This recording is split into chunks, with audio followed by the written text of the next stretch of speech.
Hello नमस्ते अस्सलाम वालेकुम सत श्री अकाल बैक बेंचर्स सबके आप सब ठीक होंगे। Welcome back to my channel the back benchers में एक बार आप सबका बहुत बहुत स्वागत है। तो जिस तरह से हमारा कोर्स जो कंटिन्यू चल रहा है, काफ़ी स्पीड से काफ़ी ज़ोरों शोरों से हमारा ये कोर्स चल रहा है और डे टू डे हमारी जो फैमिली है वो काफ़ी बड़ी होती जा रही है, रिस्पॉन्सिबिलिटीज़ के साथ हमारी बढ़ती जा रही है। ओके, उम्मीद करता हूँ कि आपको मेरा कंटेंट, मेरा जो एक कोशिश है एक छोटी सी आपको कुछ समझाने की, कुछ आपके साथ शेयर करने की, वो सफल हो रही है। और इसी तरह आप मुझे सपोर्ट करेंगे, इसी तरह से आप मेरे साथ चलेंगे और अभी आगे हम जाके काफ़ी ज़्यादा बिल्कुल न्यू बुक्स, न्यू मटेरियल का सहारा लेके, न्यू मटेरियल को पढ़ के कुछ अचीव करेंगे अपनी लाइफ में। कोशिश करेंगे कि अपनी लाइफ जो है कल से बेहतर बना सकें। ओके, अच्छा, सो एक्चुअली इस बात है तो देखो, हमारे एजुकेशन का पर्पस क्या होता है? हमारा एजुकेशन का पर्पस होता है कि हम कुछ सीख सकें, अपनी ज़िंदगी में कुछ नया कर सकें। ओके, सो उसी के लिए हम एजुकेशन लेते हैं। ठीक है, सो इवन कि हमारे गुरुजी ने हमको बताया था, एक्चुअली सत्संग आते हैं ना टीवी पे, वहाँ पर। सो मैंने वहाँ पर एक गुरुजी वाणीदेव अपना सत्संग दिया, तो उसमें उन्होंने कहा था कि जो नौकरी के लिए पढ़ता है वो नौकर बनता है, लेकिन जो ज्ञान के लिए पढ़ता है वो ज्ञानी बनता है। ठीक है, सो हमने नौकरी के लिए नहीं पढ़ना है, हमने ज्ञान के लिए पढ़ना है। लाइक अब कुछ ज़िंदगी में ऐसे सब्जेक्ट होते हैं जो कि हमको जैसे 10th क्लास के बाद सेपरेट कर दिया जाता है बच्चों को 3 सेक्शंस में, arts, medical and non medical. But ऐसा नहीं है कि जो मेडिकल है या नॉन मेडिकल के सब्जेक्ट हैं वो आर्ट्स वालों को काम नहीं आएंगे, या फिर जो आर्ट्स के सब्जेक्ट हैं वो नॉन मेडिकल मेडिकल वालों को काम नहीं आएंगे। तो वहाँ पर ज़्यादा इन्फीरियरिटी और सुपीरियरिटी कॉम्प्लेक्स आ जाता है बच्चों के बीच की, हम बड़े हैं, हमारा मेडिकल है। सो ऐसा बिल्कुल भी नहीं है। हर एक चीज़, हर एक सब्जेक्ट जो है हमारे डे टू डे लाइफ से है और हमको हर एक सब्जेक्ट से कुछ ना कुछ सीखना चाहिए। ये तो रही बात बेसिक जनरल की। आज हम अपने टॉपिक की बात करते हैं। हमने, जैसे कि आप सबको पता ही होगा, कि हमने बुक अपनी BEJE 182 स्टार्ट की है, इंग्लिश कम्युनिकेशन स्किल्स ऑब्वियसली। और ये बुक जैसे नाम से पता चलता है, मैंने आपको बताया कि किसी भी चीज़ का एक्चुअल मैक्सिमम जो है उसके जो थीम होता है उससे हमको मैक्सिमम पता लग जाता है। सो इस बुक की थीम से हमको पता लग जाता है इंग्लिश कम्युनिकेशन स्किल्स से, कि हमारे जो कम्युनिकेशन बात करने की स्किल्स हैं हम किस तरह से इंप्रूव कर सकते हैं, उनमें बेहतरी ला सकते हैं। और बात करें इंग्लिश की, तो English is just a language. मैं आपको इतना अगर बताना चाहता हूँ, कोई अगर पेरेंट्स या देख रहे हो मेरे कोई मुझे, तो जो जिनके बच्चे मतलब गवर्नमेंट स्कूल में पढ़ते हैं या फिर चाहे हिंदी मीडियम से पढ़ते हैं, या फिर मैं उनको सिर्फ, या फिर ओवरऑल जितने भी मुझे देख रहे हैं, मैं उन सबको सिर्फ बताना चाहता हूँ कि English is just a language, just a language. So आप अपने बच्चों पे या फिर अपने दो भाई बहन जो भी आपके हुए हैं उन पर ज़्यादा प्रेशर नहीं कर डालिए, या फिर उनको इतना ज़्यादा वो नहीं करें कि तुझे इंग्लिश नहीं आती वगैरह, मुझे इंग्लिश नहीं आती है। जैसा मैं आज तक, मतलब वैसे जितना मैंने पढ़ाया था, मैंने हमेशा आज तक इंग्लिश को जस्ट अ लैंग्वेज लिया, उससे ज़्यादा कुछ नहीं है। अगर आपको इतना ही, अगर कोई लाइक आपका एटीट्यूड वगैरह भी दिखाता है, या फिर आपको कोई ज़्यादा इंफीरियरिटी कॉम्प्लेक्स दिखाता है कि भाई तुझे इंग्लिश नहीं आती, तो कोशिश करनी है कि इंग्लिश सीख सकें। क्यों इंग्लिश ज़रूरी इसलिए क्योंकि हमारे सर्वाइवल जरूरी है, क्योंकि जो हमारा सिस्टम है आज के टाइम का, वो हमको पता है कि जो इंडिया है वो काफ़ी ज़्यादा ब्रिटिशर्स का अंडर रहा है। ठीक है, कॉलोनी रही है ब्रिटिश की, जहाँ पर ब्रिटिश ने बड़ा ज़्यादा टाइम राज किया। सो उसकी वजह से हमको हमारे इंडिया में इंग्लिश है तब उस टाइम से लेकर। ओके, तो उसके अपने एडवांटेज डिसएडवांटेज और बड़ा ज़्यादा कंट्रोवर्शियल पॉइंट है, अभी बड़ा ज़्यादा डीप बात है, इतने ऐसे सब समझा रहा हूँ, ऐसे बेसिक कंसेप्ट दे रहा हूँ। English is just a language है और हमको इसको ज़्यादा सीरियस नहीं लेके, इसलिए कुछ बच्चे इंग्लिश पढ़ना ही छोड़ देते हैं वगैरह सब। तो English is just a language जो हमने इसको ज़्यादा सीरियस ना लेते हुए बेहतरी करनी है, हमने हर दिन कुछ ना कुछ नया सीखने की कोशिश करनी है। ओके, सो ये इंग्लिश कम्युनिकेशन स्किल्स जो हमारी किस तरह से हमारी जो कम्युनिकेशन है, कम्युनिकेशन मतलब मैंने आपको पहले बताया, बातचीत होती है। ठीक है, सो इंग्लिश जो इस भाषा में है, इंग्लिश भाषा में किस तरह से हम अपने कम्युनिकेशन स्किल्स को बेहतर बना सकते हैं, किस तरह से उनको डे टू डे लाइफ में ला सकते हैं। सो ये उसमें हम सीख रहे हैं और उसी एक्चुअली मेरी हिंदी थोड़ी सी एक्चुअली वो है ना, वर्ड नहीं पता, मतलब उसी क्रोनोलॉजिकल ऑर्डर में अभी आज हमारा 8th चैप्टर है। ठीक है, सो 2 ब्लॉक अभी से हमारे खत्म हो गए हैं। और एक्चुअली अभी पिछले वाले चैप्टर का जो मैंने आपको बताया था कि हमने 5th और 6th चैप्टर पढ़ा था और 7th चैप्टर को हमने स्किप किया था। बट 7th चैप्टर में एक ही इंपॉर्टेंट क्वेश्चन था, दैट इज विजुअल एड्स, और वो बहुत ज़्यादा इंपॉर्टेंट क्वेश्चन है, इसलिए मैंने उसको बिल्कुल भी अभी मिस नहीं किया और इस चैप्टर में एडिशन में आप डाला है। होप कि आप सबको आज का टॉपिक पसंद आने वाला है। तो आज का हमारा टॉपिक होने वाला है रीडिंग स्किल, और हमारा ब्लॉक 3 जो है वो किसके बारे में, रीडिंग एंड राइटिंग स्किल्स के बारे में होने वाला है। ओके, सो जैसे चैप्टर के नाम से हमको पता चलता है, काफ़ी ज़्यादा आई होप कि आपका एक्साइटमेंट आई हो उसको पढ़ने के लिए, कुछ नया कुछ ना कुछ हमको नया सीखने को मिलेगा, रीडिंग एंड राइटिंग स्किल्स। और एक्चुअली चैप्टर लंबा हो जाता है, इसलिए मैंने सिर्फ unit 8 that is reading skill से लिया है। हम नेक्स्ट वीडियो में कोशिश करेंगे कि राइटिंग स्किल जो है पूरा हो सके। ओके, सो अपने टॉपिक की ओर बढ़ते हुए आज हमें पढ़ेंगे, स्टार्ट करते हैं रीडिंग स्किल से। बट उससे पहले हम कर लेते हैं विजुअल एड्स। ठीक है, ओके गाइस, तो हमारा फर्स्ट टॉपिक आ चुका है, that is right a short note on visual aids. तो विजुअल एड्स क्या होती हैं देखते हैं, हम पढ़ते हैं। Okay, so visual aids signifies improve the interest of presentation, time to choose your presentation aids, wait a minute, the voice alone is not enough for success.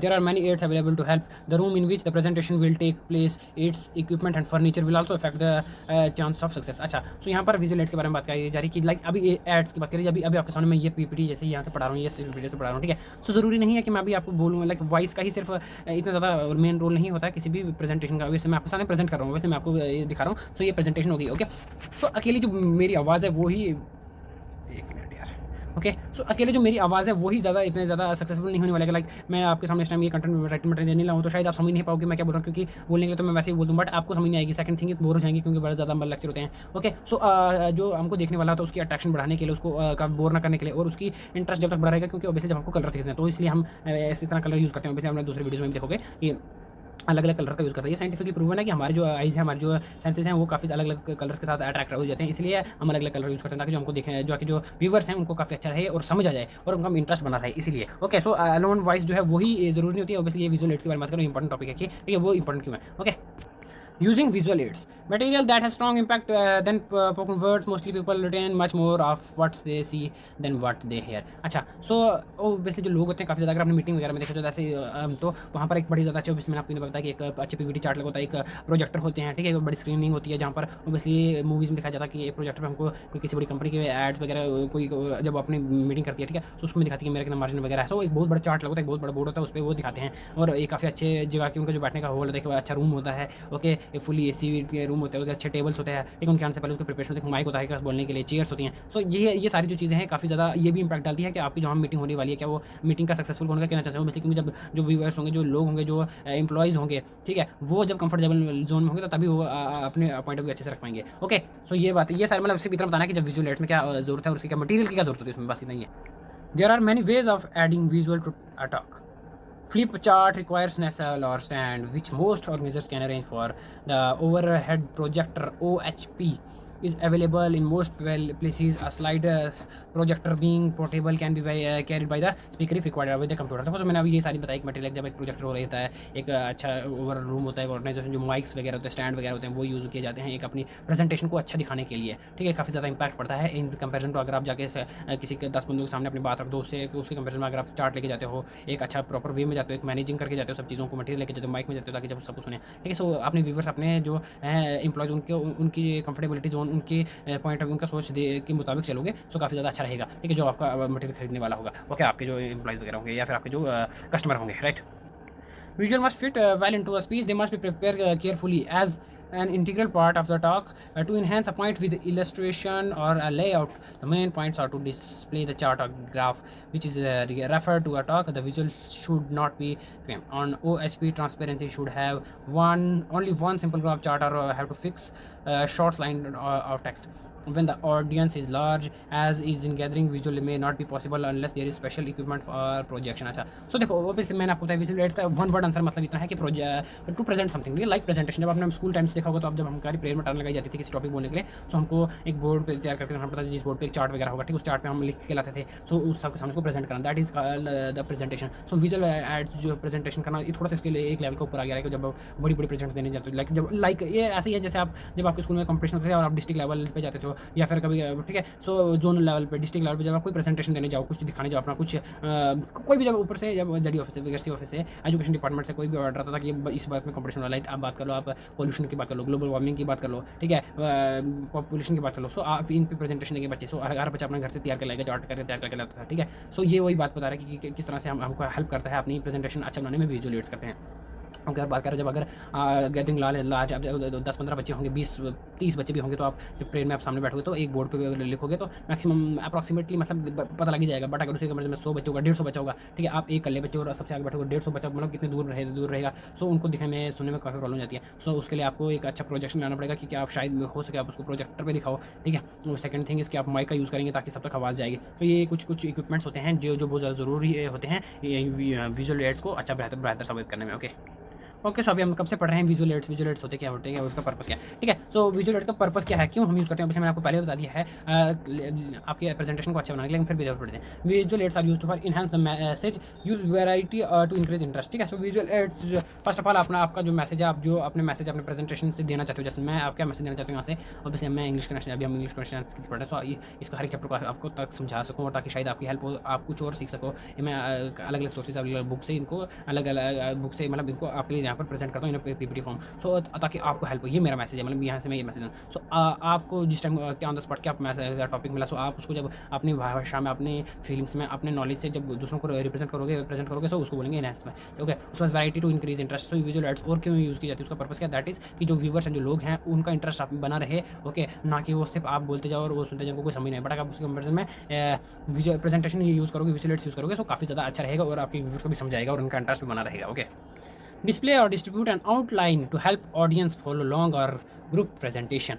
Remember the value of pictures, graphs, symbols, and objects. Do's and don't do's. The visual aids must be relevant, appropriate, and clear. Don't overload the listener or rush through them. Rather, allow audience time to read the and understand them. We must use middle to enforce and clarify. अच्छा, तो यहाँ पर dos और don't dos बताएं कि visual aids को जब हम यूज़ करते हैं तो क्या करना चाहिए, क्या नहीं करना चाहिए। ऑब्वियसली जब विजुअल यूज़ करते हैं, अभी जब मैं आपके सामने जैसे मैं बोल रहा हूँ, प्रेजेंटेशन दे रहा हूँ, ठीक है। सो मैं इस पर ज़्यादा अभी एक पीपीटी यहाँ पर एक और लगा दूँ, किसी और कोई और पिक्चर लगा दूँ, यहाँ पर किसी और टॉपिक के बारे में लिख दूँ, यहाँ पर हमारे नेक्स्ट टॉपिक के बारे में लिख दूँ, तो आपको यहाँ पर मेरे बोलने के अलावा ही जब मैं आपके सामने जो रिप्रेजेंट कर रहा हूँ वो भी और देखने में आप उसको जब और पढ़ते अंडरस्टैंड करते हो तो वो आपको और ज़्यादा समझ आती है, राइट। किसी को शायद मेरी लैंग्वेज नहीं समझाए या फिर किसी को मेरे समझाने का तरीका नहीं समझाए, बट अगर वो यहाँ से देखेगा, इस वीडियो देखो तो उसको अपने से भी समझ सकता है, ठीक है। सो ये बात है। बट ऐसी कंपेरिजन में अगर यहाँ पर भी ऑब्वियसली मैंने कहा ना, कहीं अगर वो पीपीटी लगा दूँ, यहाँ पर वो लगा दूँ, यहाँ पर वो लगा दूँ, सो उससे क्या होगा, ज़्यादा ये यहाँ पर मतलब एक पीपीटी पे ज़्यादा क्रिंज हो जाएगा, ठीक है, और मिक्सअप हो जाएगा बहुत ज़्यादा, ना किसी को समझ आ जाएगी, ओके, और लोडिंग हो जाएगी एक ऑब्वियसली एक पीपीटी, तो किसी को समझ नहीं आएगा। सो हमारा मेन ऑब्वियसली जो जब कोई प्रेजेंट करता है, सो ऑब्वियसली उसका मेन मकसद क्या होता है कि अपना मैसेज दूसरों को समझा सके, ओके। सो ये ज़रूरी है कि आप जब अपना प्रेजेंटेशन दो तो उसको क्लियर रखो, शॉर्ट रखो,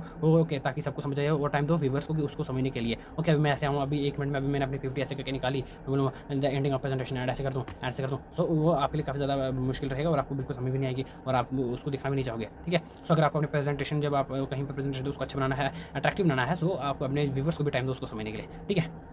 आई होप कि आपको ये नॉर्मल टॉपिक था समझ आया हो। और हमारा अच्छा, सो या सॉरी, एक क्वेश्चन नहीं, 2 क्वेश्चन है विजुअल एड्स वाले चैप्टर से, एक ये और एक एंडिंग ऑफ प्रेजेंटेशन है। आप प्रेजेंटेशन एंड कैसे करते हो? सो एक्चुअली इसका भी 50% ही चांस है पेपर में आने का, मुझे लगता नहीं इतना ज़्यादा आएगा, बट मैंने एक्चुअली एक क्वेश्चन में देखा था, एक बुक एक्चुअली मैं सैम्पल पेपर देखा था, उसमें ही आया हुआ था। सो मुझे मैंने कहा मैं रिस्क नहीं ले सकते, इसलिए आपको बता दूँ, ओके। सो एक बार देख लेते हैं इसको भी, क्या है एंडिंग प्रेजेंटेशन, मतलब जब हम प्रेजेंटेशन देख रहे हैं। अच्छा, चैप्टर ये चैप्टर ही है इसके बारे में, समय चैप्टर है प्रेजेंटेशन के बारे में, प्रेजेंटेशन स्किल। हम जब कोई किसी के सामने प्रेजेंटेशन दे रहे हो तो कैसे होगा, कल परसों आप कहीं कंपनी में एम्प्लॉय वगैरह होंगे, मैनेजर वगैरह होंगे, सो आपको अपने बॉस को बताना पड़ेगा कि यहाँ पर हमने इतना इन्वेस्टमेंट किया, यहाँ पर हमारा ग्राफ चल रहा है, तो आपको एक प्रेजेंटेशन देनी पड़ेगी, नॉट ऐसे कि आप फोन में मैसेज लिख के भेज दो कि सर ये यहाँ पर आपको एक प्रॉपर प्रेजेंटेशन बनेगी। तो यहाँ पर उसको बताएंगे किस तरह से जो आपको प्रेजेंटेशन को किस तरह से उसका प्रोसेस होगा और क्या क्या आपको हेल्प करेगा, क्या क्या करना चाहिए, क्या नहीं करना चाहिए। तो हमने विजुअल डूज एंड डोंट्स पढ़ लिया और विजुअल एड्स भी पढ़ ली। अब हम पढ़ेंगे एंडिंग का प्रेजेंटेशन। आपने अब स्टार्टिंग में कर दिया, आपने बोल भी दिया, बट आप किस तरह से अपने प्रेजेंटेशन को एंड करोगे। लाइक आपको पता है कि जब भी कोई लिसनर कोई व्यूवर होते हैं लास्ट तक आते हैं तो सो जाते हैं, बट हमने किस तरह से हमें एंडिंग करनी है ताकि जो आपका लास्ट पे जो व्यूवर है उनको भी समझा जाए और काफ़ी आपकी प्रेजेंटेशन अच्छी रही और अट्रैक्टिव रही, ओके। सो किस तरह से अपनी प्रेजेंटेशन एंड करनी है, सो देखते हैं।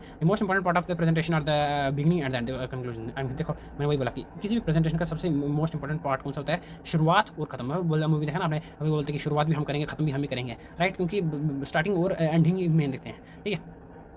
अगर आप बात करो हिस्ट्री का, तो आपने कभी पढ़ा होगा हिस्ट्री में कि ये प्रथा कब किसने शुरुआत करवाई थी, फर्स्ट किसने शुरुआत करवाई थी और आखिरी कौन था। कभी मिडिल वाले को बारे में इतना ध्यान नहीं दिया जाता रहता कि जब मिडिल वाले ने कोई बड़ा काम कर दिया हो या फिर मिडिल वाले ने बड़ा कुछ हो कर दिया हो, कुछ न्यू नहीं कर दिया हो, ठीक है। उसके अलावा मिडिल वाले को ज़्यादा कोई नहीं पूछता, बट द थिंग इसको फर्स्ट और लास्ट वाले को ही हमेशा पूछते हैं, ठीक है। सो अपने हिस्ट्री में भी आप जीएस की बात करो तो वहाँ भी हमने ज़्यादा देखा होगा कि फर्स्ट कौन था, लास्ट कौन था, ठीक है। सो फर्स्ट और आपकी प्रेजेंटेशन की फर्स्ट बिगिनिंग और कंक्लूजन बहुत अच्छा होना चाहिए और यही इंपॉर्टेंट पार्ट होते हैं सबसे। By starting out well you capture the attention of audience and by concluding well you leave them with something to think over to do। अच्छा, सो जब आप अपने प्रेजेंटेशन स्टार्ट करते हो, सो उससे क्या होता है कि आपके जो व्यूवर्स हैं आपको उनका इंटरेस्ट आ जाता है, ठीक है, उनका इंटरेस्ट बढ़ जाता है कि अगर हमने फर्स्ट 10-20 सेकंड्स में ही अपने व्यूवर्स का इंटरेस्ट जो है जीत लिया, उनका अटेंशन जीत ली, सो ये होगा कि उससे ये चांस है कि वो आपकी जो प्रेजेंटेशन है लास्ट तक सुनेंगे, आपके जो विचार है लास्ट तक सुनेंगे, ओके। सो और लास्ट कंक्लूजन की बात करा कि जो एंडिंग है वो क्यों इंपॉर्टेंट है, वो एंडिंग इसलिए इंपॉर्टेंट है ताकि लाइक लेट करो अभी आप किसी कंपनी के एम्प्लॉय हो, आप अपना कोई सामान बेचने के किसी और कंपनी में कहीं और जगह पे, तो जब आप उन लोगों को अपनी कंपनी के बारे में बताओगे, अपने प्रेजेंटेशन के द्वारा अपनी स्किल्स के बारे में, अपनी जो प्रोडक्ट है उसके बारे में बताओगे, सो अगर आपकी कंक्लूजन अच्छा होगी, शुरुआत आपने कर दी अच्छी तरह सुन भी लिया, लेकिन लास्ट तक आते आते अगर सारे आपके जो व्यूवर्स हो गए होंगे, बोर हो गए होंगे, सो वो उसका इफेक्ट बिल्कुल आपके पड़ेगा प्रोडक्ट और आपका प्रोडक्ट नहीं बिकेगा। बट उसी कंपेरिजन में जब आपकी एंडिंग अच्छी होगी, आपने कोई 2-3 जोक्स वगैरह मार दिए, राइट, अगर हमने उनको खुश कर दिया, so the thing is last पे जाते जाते उनके दिमाग में रह जाएगी आपकी बात और वो एक मतलब सोच सकते हैं कि लाइक यस हमको इस आइडिया के बारे में सोचना चाहिए यार, मतलब क्या हो सकता है, okay. An effective way to end is to review your points or contact them in your introduction. This also helps them to overall checkness to your talk. You need to restate the most important point of your presentation and connect them the conclusion, the main idea, the self audience and what you want to। अच्छा, तो जैसे कि हम जब हम भी chapter start करते हैं तो उसमें हमको इंट्रोडक्शन में ही हम बता देते हैं कि हम क्या क्या पढ़ने वाले हैं आज, ताकि जो हमारे व्यूअर्स हमको पता चले। लाइक मैंने कुछ यूट्यूब मैंने खुद जब हम कुछ सीखते हैं तो यूट्यूब पे ऐसी वीडियो देखा, जो जिस चीज़ के लिए हम यूट्यूब वीडियो लगा दें किसी की, तो उन्हें टॉपिक में लिख दिया होता है कि हम ये लाइक अभी यूट्यूब पर कोई मूवी देख लो, ठीक है। सो आप लिखोगे दिस मूवी, बट वॉलपेपर जो होता है किसी और का लगाया होगा, ठीक है, उन्होंने थंबनेल किसी और का लगा दो, कुछ और लग जाता है। एंड कितनी वीडियोज़ यूट्यूब ऐसी हैं जो आप लगाओ जिस पर्पस से देखना चाहते हो लगाओ वो, तो लेकिन कुछ और लग जाता है। बट उस टाइम बड़ा ज़्यादा फ्रस्ट्रेशन गुस्सा आता है कि भाई मैं क्या देख रहा हूँ, उसने क्या लिखा और क्या आ गया, ठीक है। सो ऐसा नहीं है, लेकिन जब हम भी जैसे हमने अपने थंबनेल में भी लिखा होता है प्लस अपने इंट्रोडक्शन में भी, और जैसे हम आगे वैसे करते हैं, जब हमारी वीडियो स्टार्ट होता है हम वो भी तभी बताते हैं कि आज हम अपने टॉपिक में ये पढ़ने वाले हैं, राइट, ताकि किसी को कोई कन्फ्यूजन ना हो। सो आपका मेन इंट्रोडक्शन और कंक्लूजन अच्छा रहना चाहिए ताकि आपका जो व्यूवर्स हैं उनको उन पे आपका अच्छा इफेक्ट पड़े। ओके, सो अपने जो लास्ट कंक्लूजन है उसको आपने ओवर रिव्यू भी करते रहना। लेट को आपका चैप्टर खत्म हो गया एंड आपको कोशिश करना समराइज करना है। मैं यहाँ पर समराइज नहीं कर पाता हूँ क्योंकि काफ़ी ज़्यादा वीडियो लंबा हो जाता है, 20 मिनट हो जाते हैं। तो आई होप कि मुझे इतना पता है कि आपको क्या पता उतनी लंबी वीडियो पसंद आती है कि नहीं आती, कि आप उधर देखते हो कि नहीं देखते हो। सो आई समरी बनाऊंगा तो और लंबा हो जाएगा, इसमें आपको ज़्यादा मुश्किल काम नहीं बना चाहता हूँ। बट आई थिंक जब भी मैं बीच में आपके साथ कुछ समझा रहा हूँ, कुछ बोल रहा हूँ, सो मैं इतना डीप में चला जाता हूँ कि मुझे लगता नहीं कि आपको समरी की जरूरत पड़ती है। फिर मैं इंट्रोडक्शन में ओवरऑल जब हम भी वीडियो स्टार्ट करते हैं उस टाइम भी मैं बड़ा ज़्यादा आपको बता देता हूँ। ओके, अभी ज़्यादा अंदर ना घुसते हुए अपने टॉपिक की ओर बढ़ते हैं, ठीक है। You need to state the most important point of your presentation to connect your conclusion with main. अच्छा, तो ये पढ़ लिया कि मतलब आपने जो कंक्लूजन दिया, आपका जो प्रेजेंटेशन जब खत्म हो गया, आप किसी मुद्दे पे बात करो, इन्वायरमेंट की बात करो, तो लास्ट पे आपको समरी बनानी है कि भाई ये लास्ट पे इससे ये हो सकता है। तो हमको ये कोशिश करनी चाहिए कि ये ना हो, और वो ये उनको मतलब एक सारी स्टोरी को लिखे एक सार बनाना। जब आपने कोई कहानी सुनी होगी और गाइड पे उसका सार मिलता है, तो लास्ट आपने एक सार बना देना, ठीक है उसका, क्योंकि आपकी प्रेजेंटेशन को काफ़ी इफेक्टिव बना देगा। If presentation was about a problem, you could restate the problem, then provide the solution in no one more than two sentences at the time for implementing the solution, or even better, the audience must leave with something valuable or beneficial for them. Ending with a quotation or punchline usually leaves a great impact on the audience and helps them to connect with the main theme through this exit line. अच्छा, तो ये देखो ये वाली line काफ़ी important है, इस I hope ये सारे पेपर में लिख के आएंगे और ये हमारे ओवरऑल के लिए हमको बहुत ज़्यादा जरूरी है, काफ़ी इफेक्टफुल। अच्छा, क्या बोलते जब आपकी जो प्रेजेंटेशन है वो काफ़ी ज़्यादा अच्छी होनी चाहिए, आपका कंक्लूजन अच्छा होना चाहिए। अगर आपका कंक्लूजन, आपका जो प्रेजेंटेशन है, आपका जो मुद्दा है वो कहीं कोई किसी प्रॉब्लम के रिलेटेड है, तो आपको अपने दिमाग से सोच को कोई उस प्रॉब्लम के रिलेटेड सोल्यूशन दे देना चाहिए। एक दो सेंटेंसेज में आपको अपना सोल्यूशन भी देना चाहिए। लाइक अगर पोल्यूशन की प्रॉब्लम नहीं चाहिए या फिर तो आपको ये बस ये इस पर सोल्यूशन देना चाहिए। बेसिकली जो पब्लिक को है वो पब्लिक अपना प्राइवेट की जगह पब्लिक ट्रांसपोर्ट यूज़ करना चाहिए। बेसिकली हर एक इंसान घर में इतनी गाड़ियाँ वगैरह आ गई है, ठीक है, सो पोल्यूशन बहुत ज़्यादा होता है। उसके बाद डिफॉरेस्टेशन जो उसको कम कर देना चाहिए, फॉरेस्टेशन को बढ़ाना चाहिए। ओके, सो ये सारी चीज़ें आप दो तीन सेंटेंसेज में जिस अगर किसी प्रॉब्लम पे अगर आपका प्रेजेंटेशन है, किसी प्रॉब्लम पे आपका मुद्दा है, तो आप उस प्रॉब्लम की सोल्यूशन दे सकते हो अपने बिगिनिंग में, सो जो कि एक अच्छा इंपैक्ट डालेगा आपका प्रेजेंटेशन में, ठीक है। और इसी के साथ में अगर आप कोई लास्ट पे जाते जाते कोट सुना दो, लाइक अगर बात करें हैं डिफॉरेस्टेशन की, ठीक है, पेड़ काटने की, तो लास्ट में अगर आपने सब कुछ अपना प्रेजेंटेशन बोल दिया एंड लास्ट में अपना कोट कर दिया, ठीक है, कोट्स वो बोल देते तो दैट इज़ कि हमारे स्कूल में जब हमारे स्कूल में रैली निकली थी, ठीक है, एक बार, तो यही डिफॉरेस्टेशन के लिए तो हमको कोट्स बुलवाए थे, मतलब जो नारे लगाते हैं। नारा बड़ा अच्छा, तो मुझे याद आया कि कड़ी पैर है जलते, कड़ी धूप है जलते पाँव, होते पैर तो मिलती छाँव। लाइक इस तरह से इफेक्टिव जो है आप यूज़ कर सकते हो जिससे आपकी प्रेजेंटेशन अच्छी रहेगी। ओके, लाइक लास्ट वाले सुनने वाले को अच्छा रहेगा, उसके दिमाग पे मतलब ग्रेट इम्पैक्ट पड़ेगा। अच्छा, मुझे बताओ कंचना मूवी में कितने ज़्यादा डायलॉग्स हैं। कंचना मूवी आपने सामने देखी होगी, सके उसमें कितने ज़्यादा, बट द थिंग सबसे ज़्यादा मोस्ट डरावनी और मोस्ट बार बार याद आने वाला कौन सा सीन होता है, जब वो अपने दांत चटका दिया ऐसे करके, राइट। क्योंकि मतलब उस वाले पार्ट में एक बहुत ज़्यादा यूनिकनेस है ना, राइट। अब क्योंकि पूरे मूवी में डायलॉग हो रही है, लेकिन द थिंग लास्ट में जब ऐसे आके ऐसे देखती है, वो भी बड़ा ज़्यादा दिल धड़कन वाला डरना होता है। कंक्लूजन उन्होंने देखो, कंक्लूजन पे भी उन्होंने कितना ज़्यादा अच्छा इफेक्ट दिया, उनका जो बैकग्राउंड साउंड है वो कितना इफेक्ट है, वो ऐसे मैं बता रहा हूँ आपको। मूवी हॉरर मूवी आया था हमको याद रहती है, क्यों, क्योंकि उसका जो कंक्लूजन है वो जिस तरह से लास्ट में आती है वगैरह वगैरह और बीच में इफेक्ट हैं वो काफ़ी अच्छे हैं। That is movie is also presentation की। एक मूवी पे बनने में कितना साल लगने का टाइम लगता है, वो भी एक प्रेजेंटेशन। आप अपनी मूवी कितने साल की इतनी लंबी लंबी फिल्मों को 3 घंटे में लोगों के सामने ला रहे हो, तो 3 10 20 सालों की मेहनत को 3 घंटे में आपने प्रेजेंट करना है। और लोग भी जब कोई मूवी ब्लॉकबस्टर सुपर हिट होती है तो आप सोचो कि कितने ज़्यादा उस मूवी में दिमाग लगाया, कितना ज़्यादा वो कि आपको 3 घंटे तक बिठा के रखा और प्लस उसने आपका इंटरेस्ट जीत लिया। ओके, सो ये होती है movie is also a presentation. The ending should help you interact with your audience and emotional level. This is possible when you don't read from your notes and move from the little word to and audience. It is important to have sustainable eye contact with the point at just is beginning of the presentation and conclusion must be thought and not careful and present. अच्छा, some time में ऐसा होता है कि जब आप अपनी बात बोल रहे हो, लाइक मैक्सिमम टाइम ऐसा होता है कि मुझे नहीं पता कि मैं आपके साथ क्या ही बोलूँ आगे, ठीक है, बट द थिंग इसको अंदर से इमोशनली आ जाता है कि आपके साथ कोई बात शेयर कर दूँ, शायद किसी को आप में से किसी न किसी को शायद वो लग जाए, कुछ आपको कोई बंदा नहीं है सीख जाए, ओके, एक्सक्लूडिंग टॉपिक, ठीक है। ओके, अब जो लास्ट टाइम है कंक्लूजन है वो आपको ऑब्वियसली आपका ऑडियो से जुड़ता है, not obviously physically but emotionally also. Okay, so यही बात आपको उसके साथ अपने जो पार्टनर है, अपने जो मैक्सिमम टाइम हमको ये होता है कि हमारे जो हम अकेले प्रेजेंट नहीं कर रहे हैं, ठीक है, हमारे साथ पार्टनर रहता है, हमारा कोई दोस्त होता है वो प्रेजेंटेशन दे रहा है, तो आपको उसके साथ रखेंगे। इसकी सबसे बड़ी बात है कंफर्ट जोन और उसके साथ मैचिंग रखनी है। अब मतलब मैच मतलब तुगलबंदी, ठीक है, तो पता होना चाहिए कि हम आगे क्या बोलने वाले हैं, मेरा पॉइंट क्या है, उसका पॉइंट क्या है। ओके, सो इतनी सारी जो बातें आपको ध्यान रखनी है before presenting your presentation. Okay, okay, सही नॉर्मल था प्रेजेंटेशन के बारे में कि किस तरह से प्रेजेंटेशन और विजुअल एड्स के बारे में। आई होप कि आप इन दोनों क्वेश्चन को दोनों के दोनों काफ़ी ज़्यादा इंपॉर्टेंट है, इसलिए इनको सीरियस लेंगे। ओके, अच्छा, अब हमारा आज का टॉपिक है रीडिंग स्किल्स 8 चैप्टर जिसके बारे में पढ़ने वाले हैं। ओके, सो रीडिंग स्किल्स क्या है देख लेते हैं।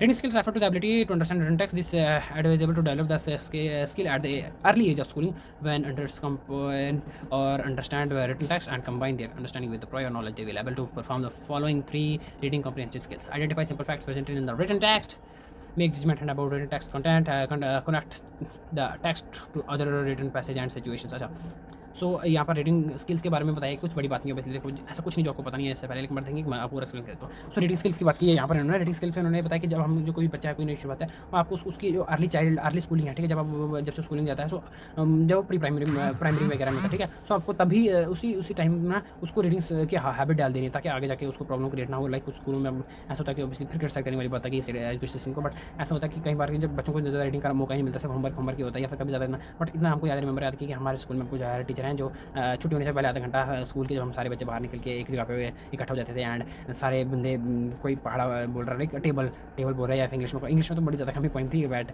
हिंदी में हमको पॉइंट पढ़ाई जाती थी, रीडिंग करवाई जाती थी। ओके, मैम अपने सामने बैठा के रीडिंग करवाते थे। ओके, तो ये वाला टेस्ट होते थे काफ़ी ज़्यादा, बट मुझे लगता है आज के टाइम पे अगर आपको एजुकेशन को और अच्छा बनाना है और कॉम्पिटेटिव बनाना है और इन्जॉयबल बनाना है, तो बच्चों के बीच कॉम्पिटिशन करवाने की बहुत ज़्यादा ज़रूरत है। कॉम्पिटिशन की भावना आती है जब बच्चे के अंदर, तो काफ़ी ज़्यादा मुझे लगता है, मेरी पर्सनल ऐसी एडवाइस है कि मेरी पर्सनल ऐसी थिंकिंग है कि बच्चा ज़्यादा और अच्छा परफॉर्म करता है क्योंकि उसको कम्पीट करने की भावना आ जाती है। ओके, सो यहाँ पर कुछ नहीं बताया, इन्होंने बताया कि बच्चे की अर्ली चाइल्ड स्कूलिंग में ही उसको रीडिंग की हैबिट डाल देनी चाहिए, जो कि उसके लिए काफ़ी ज़्यादा बेनिफिट होगा। ओके, ये 3 स्टेटमेंट दिए कि ये भी ज़्यादा ओके, सो मतलब जब स्टूडेंट जो सिंपल जो सेंटेंस है उसको आइडेंटिफाई करना स्टार्ट कर देगा, उसको सीखना स्टार्ट कर देगा। ओके, और जजमेंट वैसे जो स्लाइड जैसा भी है, स्लाइड पे कुछ लिखा हुआ है इंग्लिश में, सो मैं उसको पढ़ूंगा, समझूंगा, उसके बाद फिर आपको एक्सप्लेन करूँगा। सो एक मतलब दिमाग में आ जाता है कि ओके, इसका मतलब क्या होगा, मैं आपको एक्सप्लेन करना आ जाएगा उसको, ठीक है। The development of these reading skills is vital to the children development and volume of studies has demonstrated the link between the competency in reading and overall and attendance of school of अच्छा, देखो मैंने आपको बोला ना competency, इन skills की development करना काफ़ी ज़रूरी है आज के टाइम के बच्चों के अंदर। और इसलिए हमको हमने रियल टाइम में हमको बड़े चांसेस कम चांसेस देखने को मिलते हैं कि बच्चे को पढ़ना है, ठीक है, क्योंकि मैंने आपको बताया कि आज के टाइम पे ओवरऑल इतनी ज़्यादा एक्टिविटीज़ इतनी ज़्यादा वो हो रही है कि बच्चों को कम पढ़ने की तरफ कम इंटरेस्ट होता जा रहा है। साथ में फ़ोन का भी एक बड़ी इसमें रोल है। ओके, सो अगर आपके घर के आसपास भी कोई बच्चा, तो आप उसको आदत डलवाए, सो बेसिक से आदत डलवाए, आराम से आदत डलवाए, बट ऐसे थिंक उसको आदत पड़ जाएगी। उसको कंफर्टेबल जोन में रखना है, उसके बच्चे की डेवलपमेंट करनी है, उसको मतलब पढ़ाना सिखाना है, ठीक है, बोलना सिखाना है। पढ़ने की बात हो रही है और मतलब रीडिंग की बात हो रही है, और अगर कॉमिक्स की बात नहीं हो तो मतलब इट सीम्स लाइक अधूरा ही है सब कुछ ना कुछ अधूरा ही है, ठीक है। सो आज के टाइम पे बात करता हूँ 2022-2023 के टाइम पे, तो मैक्सिमम आई थिंक कॉमिक्स जो है खत्म हो गई, बट जब आप 90s की बात करते हो, लाइक 95 टू 2000 या फिर 2005 के बिटवीन, ठीक है, 1992-2005 इनकी इस तरह के बीच में काफ़ी ज़्यादा जो मैगजीन्स थी वो प्रचलित थी। ओके, काफ़ी ज़्यादा अपने हाईएस्ट पीक पे थी जो मैगजीन होती थी। लाइक जब मैं अपने भैया से पूछता हूँ, सो यूज़ टू से कि हमारे टाइम पे काफ़ी ज़्यादा मैगजीन थी, उनको बहुत ज़्यादा पसंद था। जैसे आज के टाइम के बच्चे जो हैं वो फ़ोन पे जितना इंटरेस्टेड होते हैं, फ़ोन पे जितना अपना टाइम स्पेंड करते हैं, तो उस टाइम के बच्चे जो थे वो कॉमिक्स पढ़ना बड़ा वगैरह उनको बड़ा चलता था, जो कि काफ़ी अच्छी बात थी, राइट। उनकी रीडिंग स्किल्स बढ़ती थी। तो यहाँ पर ये बताया reading for pleasure is more important for children's education success. अच्छा, जैसे आप अगर आप कॉमिक्स लाओ तो उसमें क्या था, बेसिक कार्टून नहीं होता, बट आई थिंक कि आज के टाइम पर टीवी पे शो आता है, कार्टून खुद बोलते हैं, बट आई थिंक उस टाइम हमको कार्टून देखने के लिए खुद पढ़ना पड़ता था, हमको समझना पड़ता था क्या है। तो उससे क्या होता है, उससे बच्चे की एक अच्छी रीडिंग हैबिट डेवलप हो जाती है, वो कंट्री कुछ ना कुछ पढ़ रहा है। ओके, तो ये बात है PISA, ठीक है, PISA that is programme for international student assessment. ये उनकी तरफ से एक रिपोर्ट है जिसमें उन्होंने बताया कि जो स्टूडेंट उनको अपने प्लेजर के लिए पढ़ते हैं, प्लेजर मतलब अपने खुशी के लिए पढ़ते हैं, अपने वो पढ़ना ज़्यादा बेहतर साबित होता है बच्चे के लिए, इंस्टेड ऑफ स्कूल की बुक्स पढ़ना, क्योंकि जब बच्चा अपने खुशी के लिए पढ़ेगा, अपने पैशन के लिए पढ़ेगा, सो वो ज़्यादा फ्रूटफुल होगा। ओके।